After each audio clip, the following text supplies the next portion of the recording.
Alors, tout à l'heure, j'ai évoqué euh, les trois positionnements stratégiques: artisanal, semi-industriel, industriel. Après, ça peut être multinational parce que ça, c'est le must. C'est-à-dire que vous avez dopé l'activité au niveau national et vous pensez vous déployer au niveau international. C'est là où on arrive au multinational. Donc ça, c'est les grands seuils de développement. Maintenant, lorsqu'on parle de, tu as appelé ça comment? Cycle de vie. Le cycle de vie, ça correspond à peu près à ces phases-là, en sachant que toute entreprise a vocation à croître, mais en fonction des compétences, des ambitions et des capacités du manager, toutes n'arriveront pas au stade industriel ni au stade de multinational.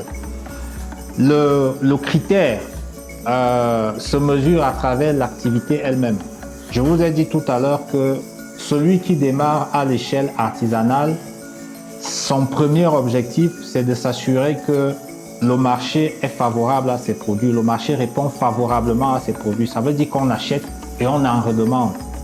Et c'est la demande du produit en réalité qui détermine la croissance de l'entreprise. Et c'est en fonction de ça qu'on détermine dans les seuils organisationnels.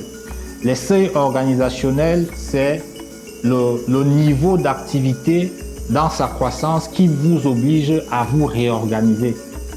Et donc, vous allez passer de la très petite entreprise, échelle artisanale, à la petite entreprise qui commence à diversifier ses points de vente, puis la moyenne entreprise qui commence à, sur le plan géographique, à avoir une couverture régionale, après la grande entreprise qui a une couverture nationale, sous-régionale, etc.